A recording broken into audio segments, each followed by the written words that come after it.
नमस्कार दोस्तों, आपका हमारे YouTube चैनल पर स्वागत है।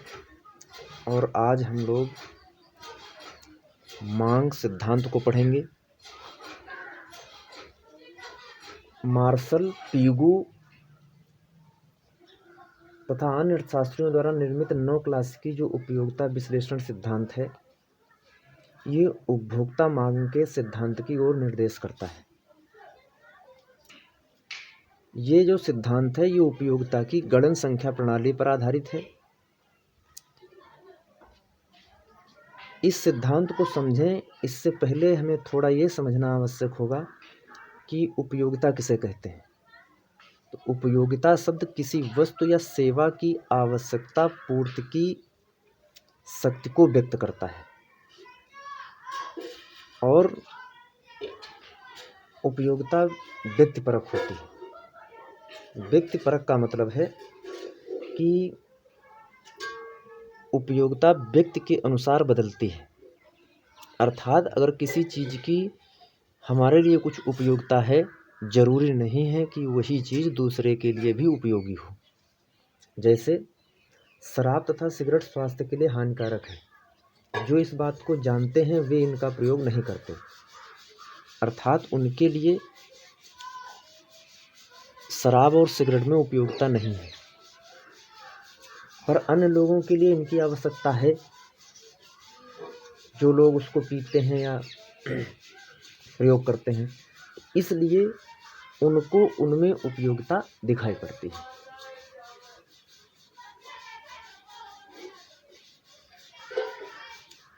इस प्रकार हम ये कह सकते हैं कि उपयोगिता व्यक्तिपरक होती है, यानी सब्जेक्टिव होती है, और इसमें किसी भी प्रकार का नैतिक महत्व नहीं पाया जाता है। मार्शल का जो उपयोगिता सिद्धांत है, यह गणन संख्या उपयोगिता की धारणा पर आधारित है और ये मानकर चलती है कि उपयोगिता को मापा जा सकता है। इसकी मात्रा का माप कल्पित इकाइयों में व्यक्त किया जाता है, जिसे यूटिल कहते हैं। बस आप ये समझिए कि यूटिलिटी माने उपयोगिता होता है, तो उसको मापने की जो इकाई रखी गई है उसी के नाम के आधार पर यूटिल कर दी गई है। मार्शल का जो उपयोगिता विश्लेषण सिद्धांत है, उसके कुछ मान्यताएं हैं। उसमें पहली मान्यता ये है कि उपयोगिता को मुद्रा द्वारा मापा जा सकता है। दूसरी मान्यता ये है कि उपभोक्ता विवेकशील है, अर्थात वे मार्केट में बहुत विचार करके जानकारी के साथ में वस्तुओं की खरीद करते हैं। अगली मान्यता ये है कि वस्तुओं के स्थानापन्न नहीं है।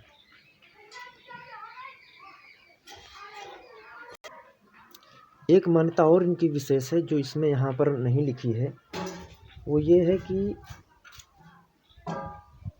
वस्तुओं की कीमतों को उपभोक्ता जानता है और उनकी कीमतों में परिवर्तन उपयोगिताओं को प्रभावित नहीं करता है।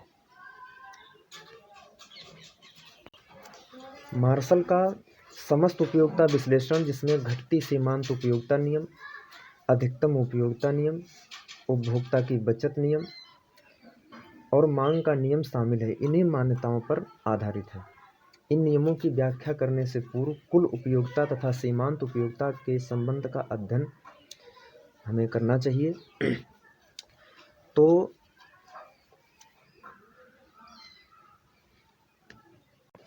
उपभोक्ता के लिए हर वस्तु में उपयोगिता होती है।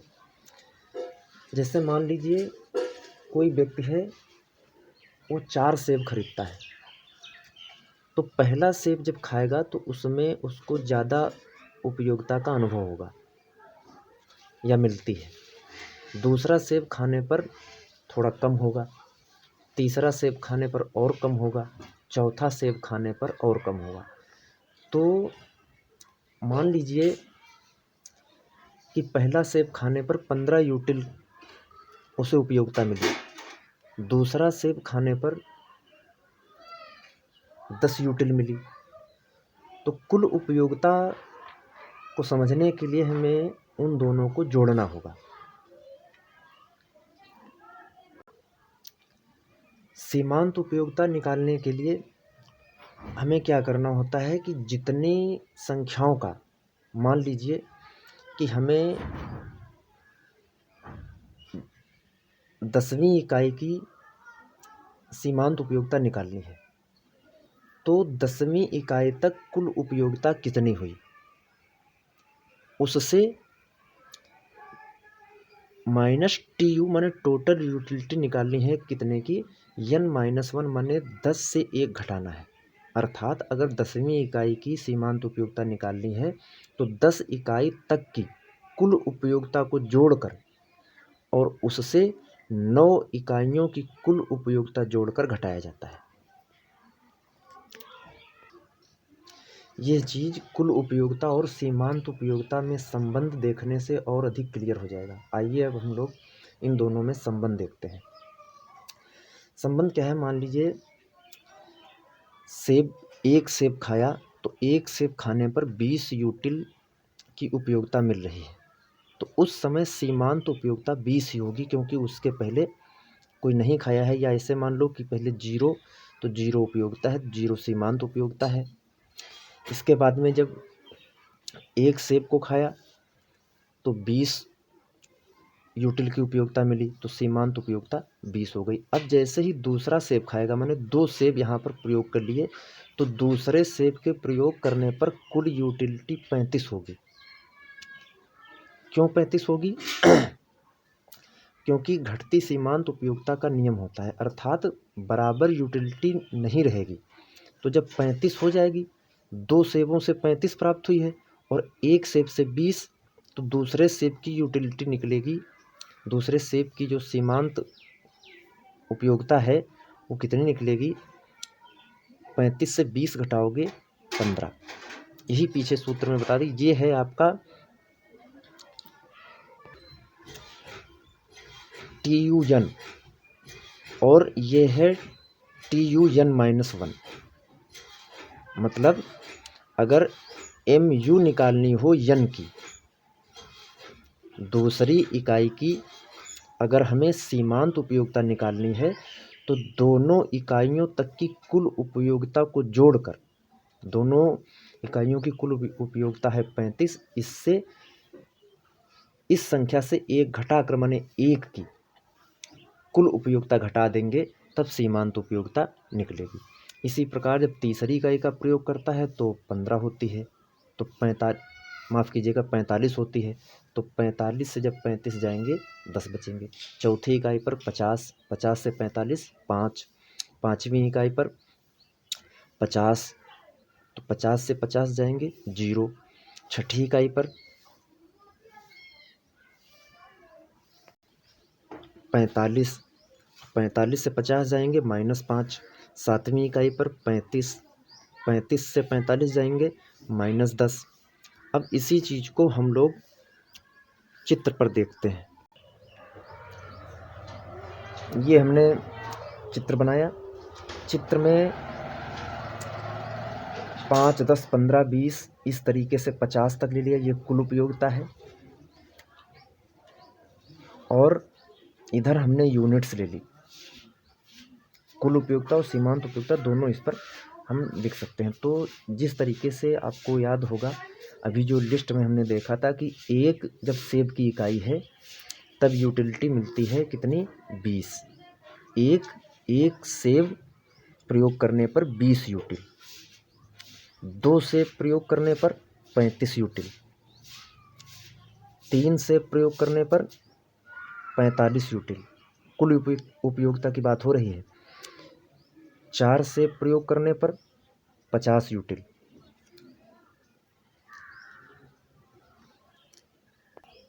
5 सेब प्रयोग करने पर 50 यूटिल, 6 सेब प्रयोग करने पर 45 यूटिल, 7 सेब प्रयोग करने पर 35 यूटिल।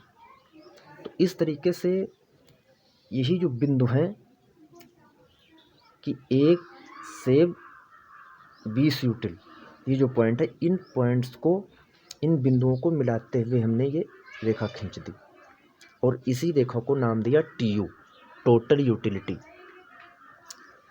अब सीमांत उपयोगिता भी हम यहीं पर इसको नाप सकते हैं। कैसे? एक जब सेब प्रयोग कर रहा है तो यूटिलिटी है, सीमांत उपयोगिता है कितनी? 20। सीमांत उपयोगिता है ये टोटल यूटिलिटी है और ये चलेगी आपकी MU, मार्जिनल यूटिलिटी। दूसरे सेब के प्रयोग करने पर, यानी दूसरी सेब की जो यूटिलिटी है वो है 15, तीसरे सेब की 10, चौथे सेब की 5 और पाँचवें सेब की 0 हो गई।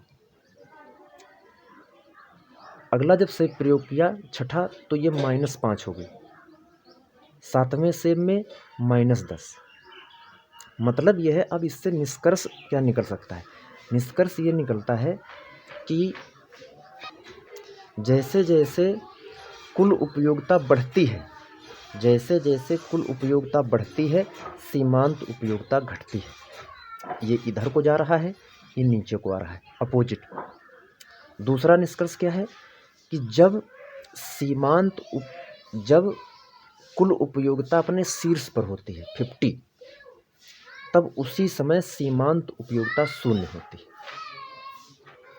जब पहली क्या है कि जैसे ही टोटल यूटिलिटी बढ़ती है तो MU, मार्जिनल यूटिलिटी घटती है। दूसरा क्या है, जब टोटल यूटिलिटी अपने शीर्ष पर होती है, शीर्ष क्या है? 50 से ऊपर नहीं बढ़ी है, 50 पर होती है, तब सीमांत उपयोगिता 0 होती है। इसके बाद तीसरा निष्कर्ष तुरंत क्या होता है कि जब कुल उपयोगिता अपने शीर्ष के आगे घटती है, शीर्ष बिंदु पर, उच्चतम बिंदु पर पहुंचने के बाद में घटने लगती है, तब सीमांत उपयोगिता ऋणात्मक होने लगता है। उम्मीद है आपको कुल उपयोगिता और सीमांत उपयोगिता का संबंध समझ में आया होगा। बहुत बहुत धन्यवाद।